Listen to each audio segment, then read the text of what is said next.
बच्चों, सबको नमस्कार। बच्चों, बोर्ड पे देखेंगे आप, look at the board, the name of the lesson, a man's true son, यानी एक इंसान का सच्चा बेटा। ये पाठ बच्चों जो है पिछली क्लास में ही खत्म हो जाना चाहिए था, but due to shortage of time we couldn't complete the lesson in the last class. अब बच्चों इसका एक या दो पैराग्राफ बचे हैं, बहुत ही छोटे छोटे हैं, तो हम वहीं बढ़ रहे हैं। Please open your text book, please open your text book at page number है 110। तो बच्चों लास्ट वाले दो पैराग्राफ समझा रहा हूं मैं आपको। The old gentleman remembered, the old gentleman remembered, यानी बच्चों बूढ़े आदमी को क्या हुआ, याद आ गई। देखो बच्चों, ये एच यानी हेड और ये एम यानी मास्टर, हेड मास्टर है। और इस हेड मास्टर का नाम क्या है बच्चों, इस हेड मास्टर का नाम है Lambert. H M Lambert is the author of the lesson. बच्चों इस ऑथर जो ये लेसन है, इसके ऑथर का नाम क्या है, इसके ऑथर का नाम है बच्चों ये एच एम लेम्बर्ट। ठीक है, ध्यान रखना। ये भी लेसन जो है बच्चों ये अडेप्टेड है, वैसे अडेप्टेड का मतलब संकलित किया गया है। ठीक है। द ओल्ड जेंटलमैन रिमेंबर्ड, यानी बूढ़े सज्जन व्यक्ति को याद आ गई। हाउ माने कि किस प्रकार। ये जो हाउ है ना बच्चों, इसका यहां पर क्या अर्थ है, देखो यहां इसके दो अर्थ निकलेंगे बच्चों, एक तो की और एक किस प्रकार, दोनों ही इसके अर्थ बच्चों निकलेंगे, एक साथ निकलेंगे। तो बूढ़े आदमी को ये याद आया कि किस प्रकार, बूढ़े आदमी को, बल्कि बूढ़े सज्जन व्यक्ति को, उस वृद्ध सज्जन व्यक्ति को यह स्मरण हुआ कि किस प्रकार he had found the thief, किस प्रकार जो है उसको चोर मिला था या उसने चोर को पाया था। हाइडिंग इन हिज रूफ, यानी अपने मकान की छत पर। हम हिंदी में बोलते हैं बच्चों छत पर, अंग्रेजी में बोलते हैं छत में। ध्यान दो बच्चों, इन द रूफ। ध्यान दो बच्चों, ये भाषा का अंतर है। This is the difference of language. ये चीज आपको मैं बताता रहता हूं, ये भाषा अंतर है, इसको समझो। हिंदी में हम कहते हैं छत पर, अंग्रेजी में ऑन द रूफ नहीं बोलते बच्चों, इन द रूफ कहते हैं।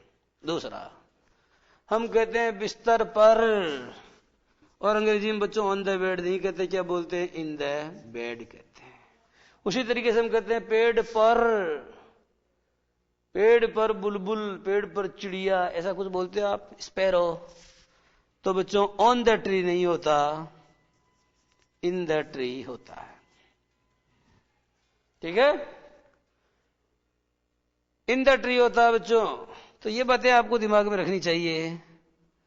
इन द बेड होता है, इन द रूफ होता है, और बच्चों इन द चेयर होता है, खास तौर पे इन द आर्म चेयर। ये हो गया arm chair.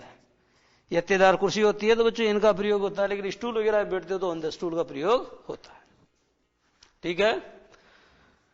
The old gentleman remembered, यानी उस वृद्ध सज्जन व्यक्ति को स्मरण हुआ। How he had found the thief hiding in his roof, कि कैसे बच्चों उसने पाया था चोर को छुपे हुए अपने मकान की छत में। उस बूढ़े व्यक्ति को बच्चों वह वाकया, या उस बूढ़े व्यक्ति को बच्चों वह घटना स्मरण हुई, वो बात स्मरण हुई कि कैसे उसने एक चोर को अपने घर की छत में छुपा हुआ पाया था। एंड द स्ट्रेंजर एक्सप्लेन्ड, और उस अजनबी ने बच्चों विस्तार से बताया। हाउ माने कि किस प्रकार the kindness shown to him, कि किस प्रकार उसके प्रति दिखलाई गई दयालुता ने, कि किस प्रकार उसके प्रति दिखलाई गई दयालुता ने। ऑन दैट ओकेजन माने उस अवसर पर, ऑन दैट ओकेजन माने उस अवसर पर। बच्चों ध्यान देना मेरी बात पर। O double C A double S I O N, गलत। फिर ध्यान देना, ओ, ठीक है, C A double S I O N, ये भी गलत। और अब ध्यान देना, O double C A S I O N, ये सही। याद रखना, जितने प्रकार की गलतियां संभाव्य है वो सब करके मैंने बोर्ड में दिखाई है। और इसको इसलिए लिखना जरूरी था बच्चों, दिस क्वेश्चन इज मोस्टली और frequently asked in competitive exams also. इस बच्चों इसको कई बार पूछा जाता है, तो स्पेलिंग का आपको ध्यान होना चाहिए।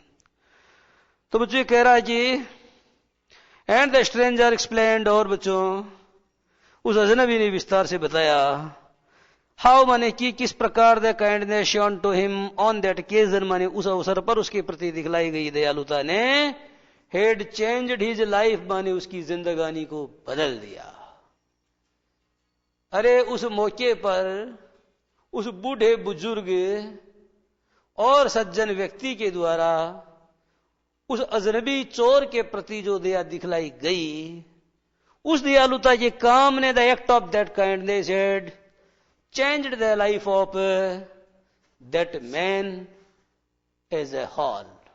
उस दयालु उस अवसर पर, उस शुभ अवसर के ऊपर बच्चों, उस वृद्ध व्यक्ति के द्वारा उस अजनबी चोर के प्रति जो दयालुता दिखलाई गई, उस दयालुता के छोटे से काम ने उस व्यक्ति के जीवन में आमूल चूल परिवर्तन कर दिया। चोर नहीं रहा, वो सज्जन हो गया, शरीफ हो गया। आपको पता वाल्मीकि के बारे में बच्चों, आप जानते हो नहीं जानते हो? महर्षि वाल्मीकि वाज ए डेकोइट। ये बच्चों डेकोइट मानी एक डकैत था। ये जेब कतरा था, पिक पॉकेट था, आते जाते लोगों को परेशान करता था। लेकिन सनकादिक ऋषियों के प्रवचन से बच्चों इसने क्या किया? सनकादिक ऋषियों के प्रवचन ने इसके जीवन में आमूल चूल परिवर्तन कर दिया। And the dacoit transformed himself, और the life of a dacoit changed and he became a sage. और बच्चों वो बन गया एक साधु, एक संत बन गया। तो कभी कभी बच्चों ऐसा होता है कि एक दयालुता का काम जो आपके प्रति किया जाता है, एक सहानुभूति की हल्की सी थपकी जो आप किसी अक्षम या निशक्त व्यक्ति की पीठ के ऊपर रख कर देते हैं, या आपके द्वारा बजाई गई ताली जो किसी खिलाड़ी का क्या करती है, हौसला अफजाई करती है, उसका उत्साहवर्धन करती है। ये काम छोटे छोटे हैं बच्चों, लेकिन इनके परिणाम बड़े निकलते हैं। इसीलिए बच्चों ध्यान दो, छोटी छोटी बातें बहुत बड़े बड़े निष्कर्ष निकालती है। वो छोटी छोटी बातों की बुनियाद ही तो है जिस पर बड़ी बड़ी बातों के शानदार महल बनते हैं। छोटी छोटी बातों की अगर आप उपेक्षा करोगे तो बड़ी बातों का वजूद होगा ही नहीं। क्योंकि बच्चों आप कहते हो साहब परिवार, तो परिवार क्या है? अरे परिवार अलग अलग सदस्यों से मिलकर तो परिवार बनाए। जब आप उस सदस्य नाम की इकाई की ही उपेक्षा कर देंगे तो परिवार बनना कभी संभाव्य ही नहीं होगा। क्योंकि आखिरकार वो परिवार बना गया हाथ, ये 5 उंगली से बना है। अब एक एक उंगली इंपॉर्टेंट तभी तो बना है। मनुष्य का शरीर दिखता है तुम्हें, लेकिन आपको पता है इसमें छोटे बड़े तंत्र कितने हैं। वो सारे तंत्र क्या है बच्चों, बड़े महत्वपूर्ण होते हैं। अगर उसमें से एक भी कलपुर्जा ठीक ढंग से काम करना बंद कर दे तो पूरी मशीनरी क्या हो जाती है, डिस्टर्ब हो जाती है। तो बच्चों आप जरा देखना, सिंस दैट डे माने उस दिन से, सिंस द वेरी डे माने उसी दिन से जिस दिन उसके प्रति क्या किया गया था, जिस दिन उसके प्रति बूढ़े व्यक्ति के द्वारा दयालुता दिखाई गई थी। तो since that very day he had given up, give यानी देना और गिव अप यानी त्यागना। ही हैड डिजर्टेड माने ही हैड गिवन अप, अर्थात बच्चों से त्याग दिया। क्या त्याग दिया? हिज एविल वेज यानी अपने बुरे रास्तों को। उसी दिन से उसने अपने बुरे रास्तों को त्याग दिया। एंड ही ट्राइड, और बच्चों उसने कोशिश की, to earn his living by honest work, और बच्चों ईमानदारी पूर्वक किए गए काम के द्वारा उसने अपनी जीविका का उपार्जन करने का प्रयास किया। क्या किया बच्चों? सिंस दैट डे अर्थात उसी दिन से, he had given up his evil ways अर्थात उसने अपने बुरे रास्तों को क्या कर दिया, त्याग दिया। And try to earn his living by honest work, और ईमानदारी पूर्ण कार्यों से बच्चों ने क्या किया, अपनी जो आजीविका है उसका उपार्जन करना शुरू कर दिया। एज ईयर्स वेंट बाई यानी जो जो साल निकलते गए, एज ईयर्स वेंट बाई यानी जो जो साल गुजरते गए, ही बिकेम वेरी रिच अर्थात वो बहुत समृद्ध हो गया। but that did not make him arrogant, but that did not make him arrogant। परंतु बच्चों इतना पैसे वाला हो गया, परंतु उसको इस बात का कभी घमंड नहीं हुआ। ये भी एक बात है। आप जीवन में कामयाब होते हैं तो आपको ऊंचा पद मिलता है, और पद तो बच्चों आपकी मेहनत से मिलता है, लेकिन फिर ये मद है ना, मद, ये बिना मेहनत के आपके अंदर आ जाता है। और ये मद जो बच्चों बिना मेहनत के आता है, ये क्या करता है, ये आपको किसी न किसी दिन उस पद से भी च्युत करवा देता है। तो पद के साथ में बच्चों जैसे क्या एक नई नई लाडी प्रण की आती है, तो उसके साथ में क्या एक ओडिंदी भी आती है। इन द सेम वे, उसी तरीके से बच्चों क्या है कि वो जब आती है, पद जब आता है तो उसके साथ साथ में मद भी आता है, वो अपने साथ मद लेकर के आता है। बहुत कम लोग होते हैं जो बच्चों इस बात को समझ पाते हैं और उस मद से क्या रहते हैं, वो उस मद से निर्लिप्त रहते हैं, उस मद से असंपृक्त रहते हैं। ऐसे लोग तो भवसागर को पार कर जाते हैं, लेकिन जो बाकी खसरा पट्टी है वो डूब डाब जाते हैं। ठीक है ना। तो सिंस दैट डे, अर्थात उसी दिन से, he had given up his evil ways, उसने अपने सारे बुरे रास्तों को त्याग दिया, and try to earn his living by honest work, और अपनी आजीविका को बच्चों उसने ईमानदारी पूर्ण कार्यों से चलाना शुरू किया या अर्जन करना शुरू किया। As years went by, as years passed by, अर्थात जो जो साल गुजरते गए, ही बिकेम वेरी रिच, अर्थात he became very fluent, much affluent, अर्थात बच्चों क्या हो गया, वो मच एफ्लुएंट, अर्थात बहुत ही ज्यादा धनाढ्य हो गया, समृद्ध हो गया।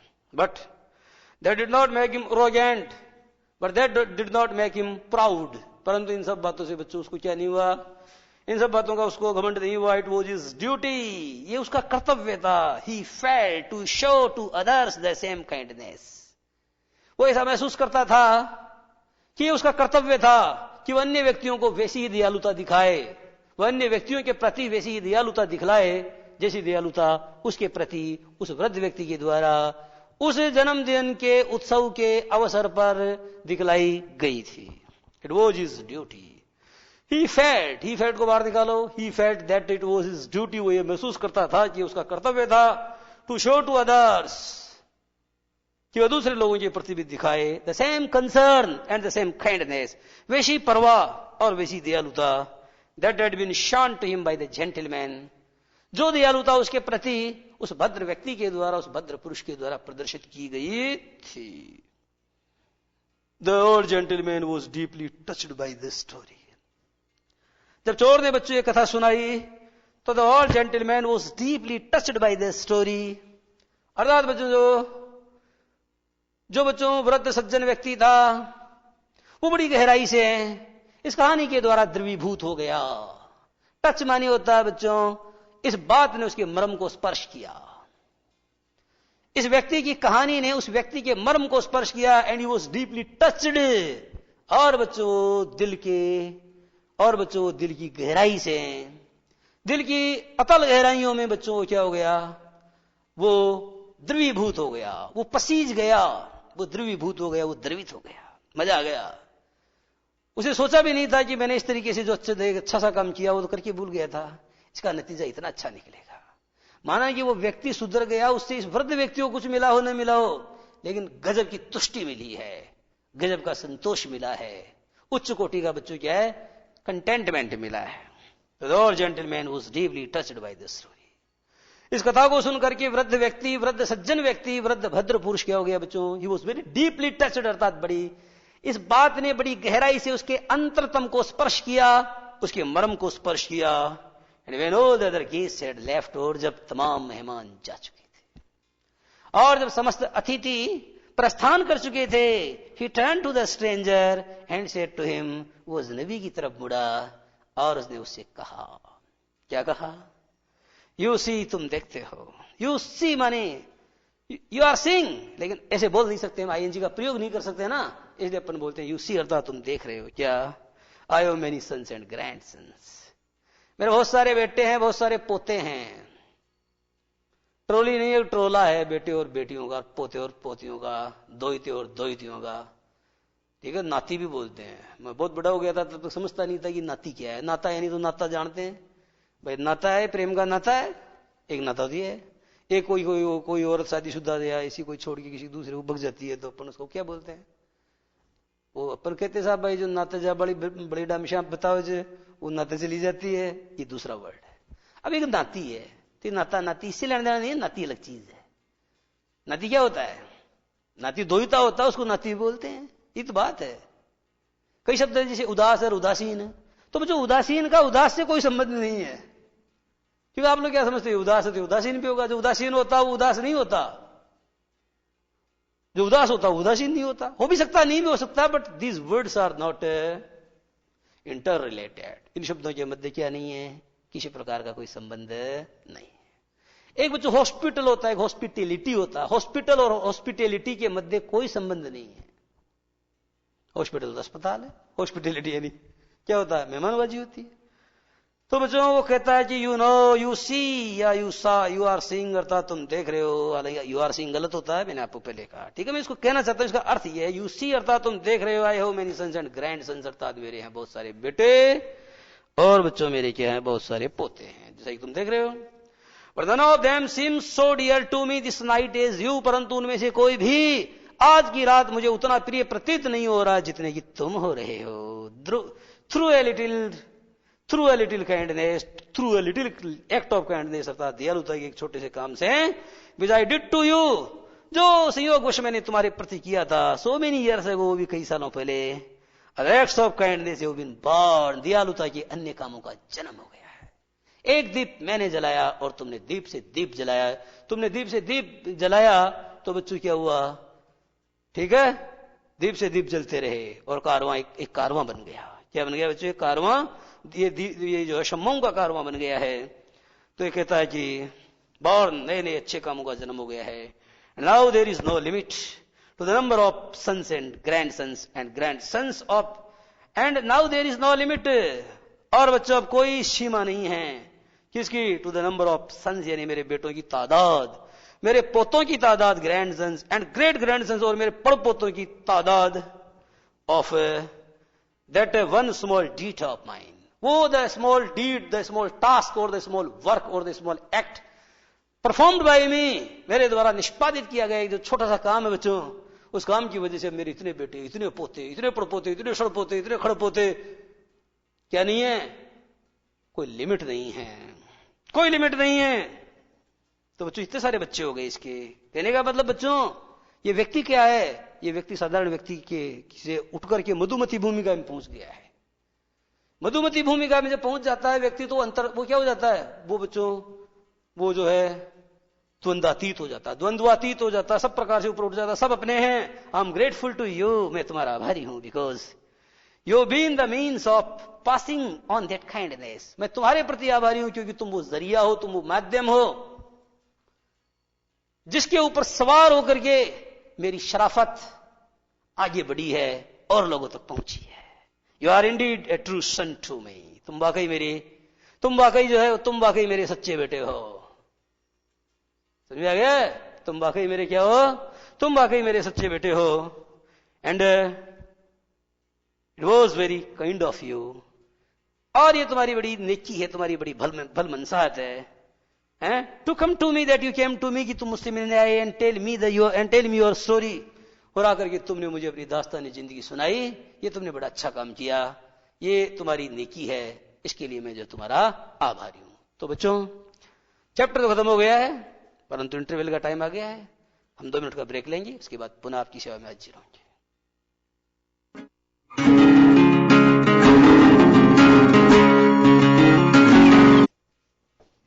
उस चैप्टर का नाम बच्चों महात्मा गांधी का चैप्टर है, इसके जस्ट पीछे निकालो कौन सा है वो? A discourse on prayer, a discourse on prayer. ध्यान दो बच्चों, ये चैप्टर क्या है?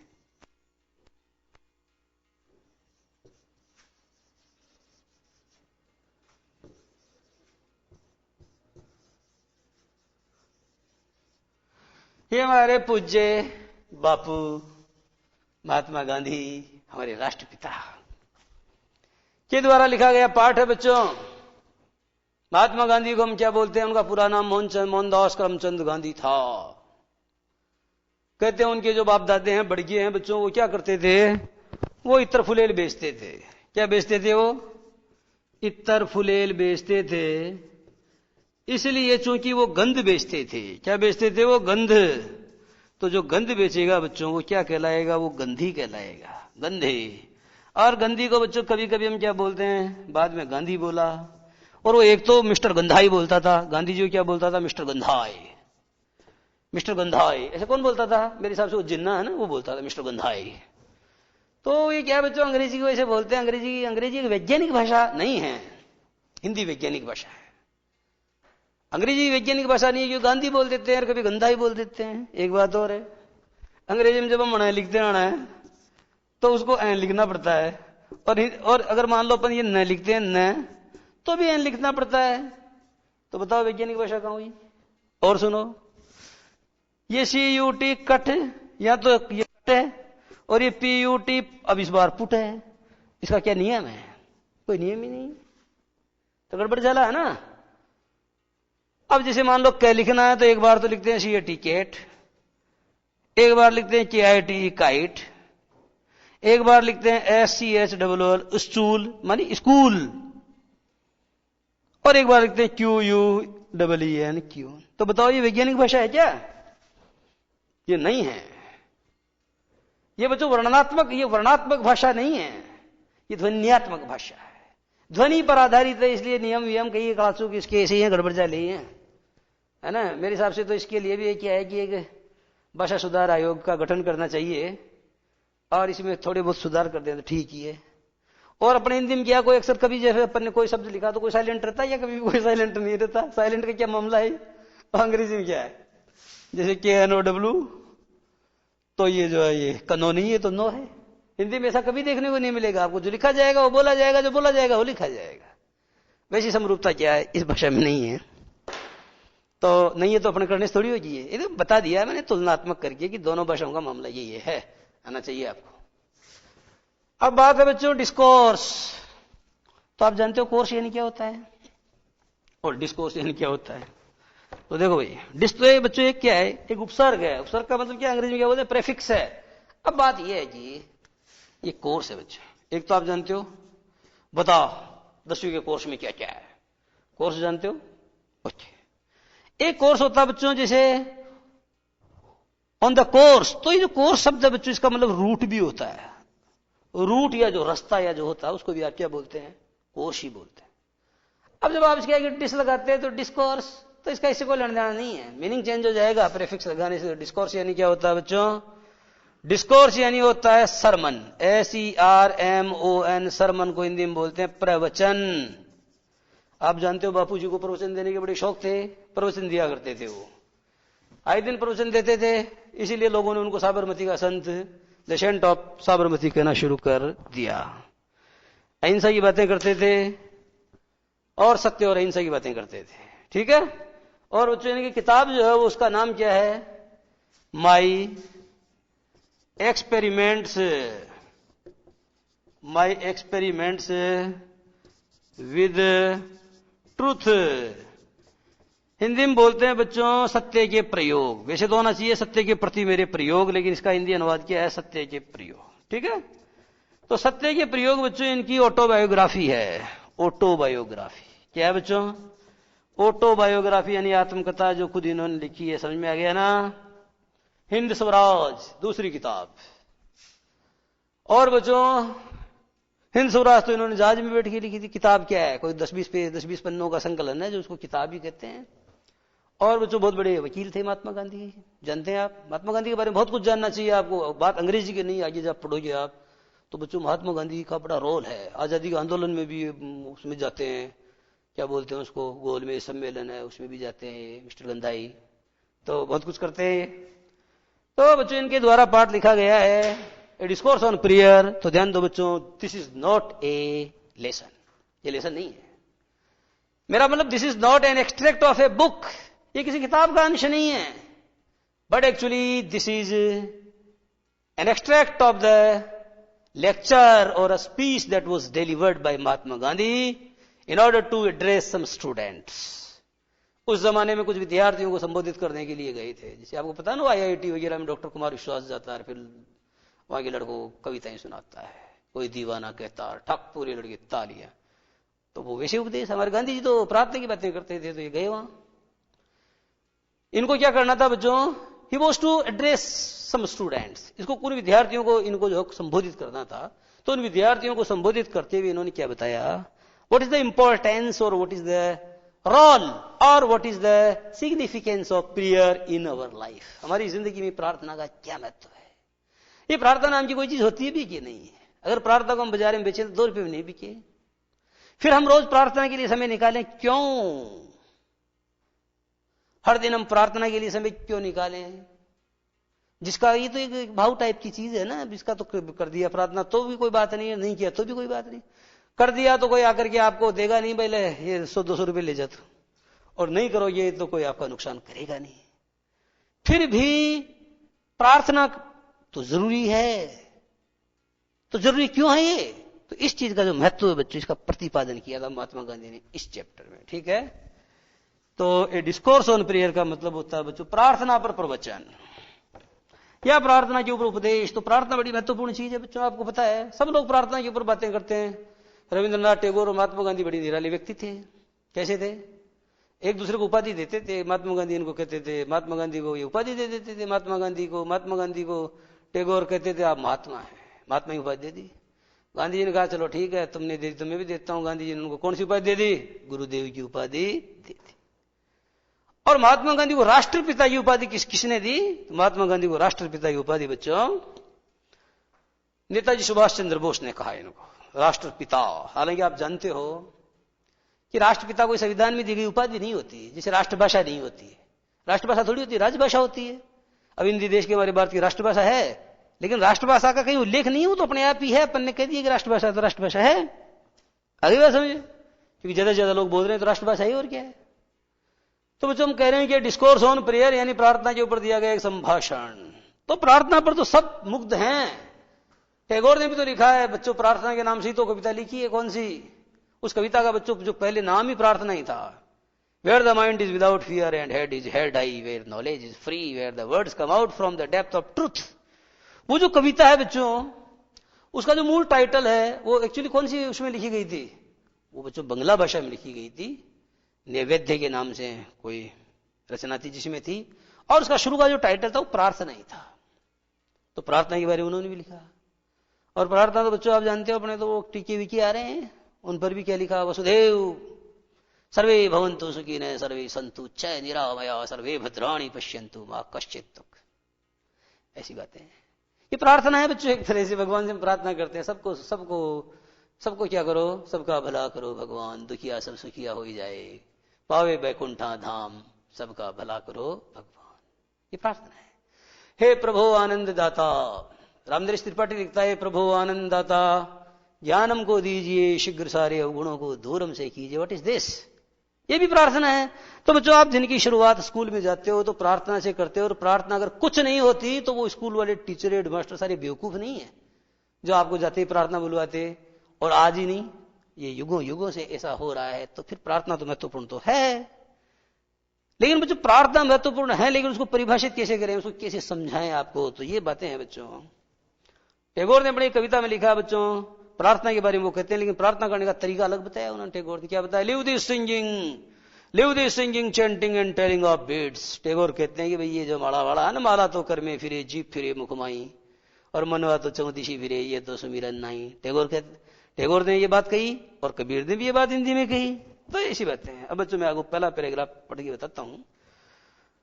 आई एम ग्लैड दैट, मुझे इस बात से बड़ी खुशी है कि यू ऑल वांट मी, आप सब लोग ये चाहते हैं that I should speak to you on the meaning of, आप लोग सब ये चाहते हैं कि I should talk to you on the meaning of prayer, कि मैं आप सब लोगों से प्रार्थना के अर्थ के बारे में चर्चा करूं।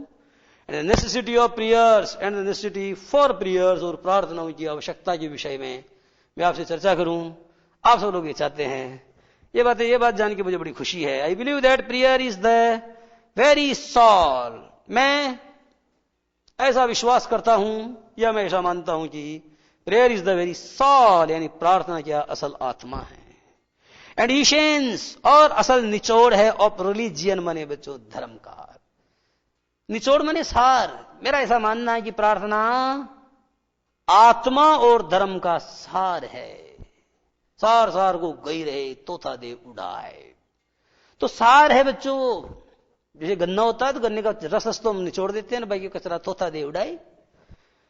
तो आई बिलीव दैट, अर्थात मैं ऐसा मानता हूं कि prayer is the very soul and essence of religion and necessity religion and sorry, यहां तक देखो बच्चों। तो मैं ये बताना चाहता हूं आपको, ये जो प्रार्थना है वो क्या है, वो बच्चों आत्मा और धर्म का निचोड़, या आत्मा और धर्म का सार है। एंड देयरफॉर, और इसीलिए prayer must be the very core of the life of man. इसलिए प्रार्थना को किसी भी व्यक्ति के जीवन का मुख्य केंद्र बिंदु होना चाहिए। साधक केंद्र बिंदु पहुंचेगा, साधक का ध्यान कहां होना चाहिए, केंद्र बिंदु पर होना चाहिए। तो बच्चों prayer must be the very core, prayer must be the very core of the life of man. ध्यान दो बच्चों, मैन के आगे आर्टिकल नहीं लगा हुआ, इसका मतलब गांधी जी एक मैन की नहीं, दुनिया के हर मैन की बात कर रहे हैं। Man is the crown of creation, man is मॉर्टल। जब मैन शब्द का प्रयोग बच्चों पूरी जाति के अर्थ में किया जाता है तो उसके पहले क्या नहीं आता, आर्टिकल नहीं आता। Man is मॉर्टल। तो बच्चों आपको बताया गया कि प्रेयर मस्ट बी, मेरा यह मानना है कि प्रार्थना को मस्ट बी यानी निश्चित रूप से होना चाहिए। क्या होना चाहिए, the very core of the life of man, अर्थात हर इंसान की जिंदगी का केंद्र बिंदु होना चाहिए। For no man can live without religion. For यानी होता because, no man can live without religion, because no man can live without religion, क्योंकि कोई आदमी धर्म के बिना जिंदा नहीं रह सकता। ये कौन कह रहे हैं बच्चों, ये हमारे बापू कह रहे हैं, महात्मा गांधी कह रहे हैं, ये हमारे देश के राष्ट्रपिता कह रहे हैं। राज की जो कुछ लोग हैं, खासतौर पे वामपंथी, क्या है धर्म वरम, सब अपने धर्म की क्या करते हैं, मजाक उड़ाते हैं।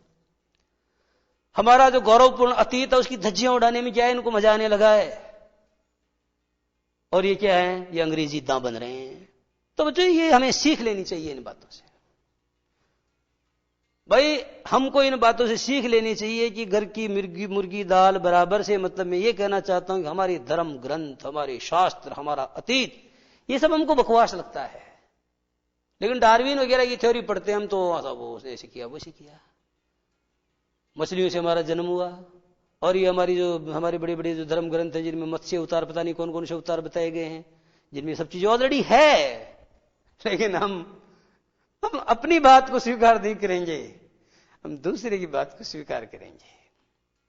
टैगोर ने खुद ने लिखा कि मुझे मेरे देशवासियों ने तब मान दिया जब मुझे पहले विदेशियों ने सम्मान दिया। अगर ये नोबल नहीं मिलता उधर से तो टैगोर को पूछ रहा था, कोई नहीं पूछता यहां। या प्रेमचंद जैसे ने जाने कितने चले गए, कितने सूर्यकांत त्रिपाठी निराज चले गए, कितने जयशंकर प्रसाद चले गए, या कोई किसी कदर करता है, नहीं, या नहीं करता है ना। तो ये बात है बच्चों हमको करनी चाहिए। हमको क्या करनी चाहिए, हमको कदर करनी चाहिए। तो बच्चों बताया गया महात्मा गांधी की बात बड़ी इंपॉर्टेंट है कि नो मैन और woman can appear before no man or woman with an impure heart can appear before the great white throne। ईश्वर के महान श्वेतवर्णी सिंहासन के सामने कोई भी स्त्री और कोई भी पुरुष मेला आंचल लेकर, आंचल से मतलब होता है अपना गंदा दिल लेकर के, with an impure heart can not appear, उसके सामने जाकर के उपस्थित नहीं हो सकता है। यहां गांधी जी कहते हैं कोई भी इंसान धर्म के बिना जिंदा नहीं रह सकता, कोई भी इंसान धर्म के बिना जिंदा नहीं रह सकता। मजहब जो है बच्चों जरूरी है, लेकिन मजहब हमको लड़ना नहीं सिखाता है। इसलिए वो कहता है ना, वो सारे जहां से अच्छा में क्या, मजहब नहीं सिखाता, आपस में बैर रखना हिंदी हम वतन है हिंदुस्तान हमारा। तो मजहब के बिना अर्थात धर्म के बिना कोई भी व्यक्ति जिंदा नहीं रह सकता है। But it is like a man saying that he breathes, no there are some who in the egotism of their reason declare that। ऐसे बहुत सारे नौसिखिए होते हैं, ऐसे बहुत सारे टटपूंजिए होते हैं, they say out of their egotism that they have nothing to do with religion। वो बच्चों अपने अहंकार के वशीभूत होकर के ये घोषणा करते फिरते हैं कि मेरा धर्म से कोई लेना देना नहीं होता है। गांधी जी इस बात की तुलना करते हुए गांधी एक बहुत बेहतरीन उदाहरण देते हुए आगे समझाते हैं उन बेवकूफों का इस ऐसी बातें करना ठीक वैसा ही है जैसे कोई व्यक्ति ये कहे कि मेरे नाक तो है पर मैं सांस नहीं लेता हूं, मेरे नाक तो है पर मैं सांस नहीं लेता हूं, या मैं सांस तो लेता हूं पर मेरे नाक नहीं है। अरे भाई तेरे नाक ही नहीं है तो सांस के आंख से लेता है तू? तो देखो, तो there are some who in the egotism of their reason, अर्थात कुछ लोग हैं जो अपनी तर्क शक्ति के मध्य में चूर होकर के डिक्लेयर दैट ऐसी घोषणा करते फिरते हैं, ऐसी घोषणा करते फिरते हैं। आगे समझ बच्चों, क्या that they have nothing to do with religion, उनका धर्म से कोई लेना देना नहीं है। तो बच्चों इस तरह से क्या है जी आज की बात यही समाप्त, और आगे वाली अगली क्लास में।